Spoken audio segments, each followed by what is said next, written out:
Google மேப்பை யாரா நீ? போன வாரம் என்ன அவினாசி பஸ் ஸ்டாண்ட்ல பேக் சைட்ல ரேபிடோ போட்டு அந்த அன்னபூர்ணாக்கு போறதுக்கு என்ன குப்பமேட்டில் துரத்த விட்ட பத்தியா நீ? உன்னை அப்படியே செம்ம காண்டில் இருந்தேன்டா. ஆனா அப்பா ராஜா காமிச்சா பாடுறா ஒரு ரூட்டு. கொடைக்கானல் வந்ததுக்கு சத்தியமா என் லைஃப்ல மறக்கவே மாட்டேன்டா. என் கூட ஒரு 70 பேர் வந்தாங்க. 30 பேர்த்து அப்படியே பழனி வழியா தாட்டி விட்டேன். இன்னொரு 35 பேர்த்து அப்படியே வத்தலக்குண்டு வழியா தாட்டி விட்டேன். என்னை மட்டும் ஒற்றை சத்திர வழியா அப்படியே மேலே ஏத்துன பாரு. எப்பா சாமி கைஸ், வேற லெவல் ரூட் அது. ஏன் சொல்கிறேன் அப்படின்னா, ஃபஸ்ட்டு மழை பெஞ்சது. சரி ரைட்டு, யூஸ்வலாக மழை வர்றது தானே ஹில்ஸில். அது என்னத்தை போயிட்டு நம்ம ரெயின் ஜாக்கெட் போட்டிருக்கோம்ல, செமையாக இருக்குது அப்படின்ட்டு.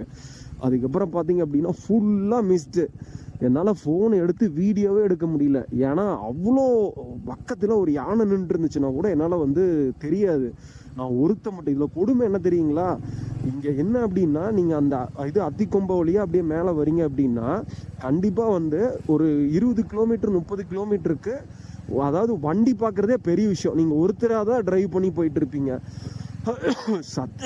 என்னால் முடியலைங்க, ரொம்ப பயம் எடுத்துக்கிச்சு. நான் சரி ஒரு தனிமையாக ஒரு தனி எக்ஸ்ப்ளோர் பண்ணலாம் அப்படின்னு சொல்லிட்டு வந்தா என்னை அல்லு கூட வச்சுட்டான்டா பாவியாப்பா சாமி. ஒன்றுமே தெரியலைங்க. எதிர்த்த மாதிரி என்னால் தைரியமாக ஒரு ஃபோன் எடுத்து ஒரு வீடியோ கூட எடுக்க முடியலன்னா பாருங்க. சரி, நான் அப்படியே லைட்டாக மெதுவாக உருட்டிட்டு போயிட்டு இருந்தேன். பார்த்தா யானை சாணி திடீர்னு அப்படியே ஃப்ரெஷ்ஷாக போட்டு வச்சிருக்குது. இந்த பக்கம் என்னடா ஹீல்ஸ் மாதிரி இருக்கு, எப்படா யானை வந்திருக்கும்? அந்த செந்தில் சித்திரகுப்த அந்த மாடு தாண்டி போய் சாணி போட்டிருக்குமான்ற மாதிரி நான் யோசனை பண்ணிட்டு இருந்தேன். எங்கடா இங்கே எப்படா யானை வரும் அப்படின்ற மாதிரி எனக்கு பயங்கர டவுட்டு. பயத்தோட ஐயோ சாமி எப்படா ஊர் வரும், எப்படா தாண்டுவோம் அப்படின்ற லெவலில் கொண்டாந்து அள்ளு விட்டுட்டான்டா. கடைசியில் எனக்கு அந்த பண்ணக்காடு வந்ததுக்கு அப்புறம் தான் ஒரு தைரியமே வந்துருச்சு. மக்களை பார்க்கும்போது தான் ஒரு சந்தோஷமே வருது.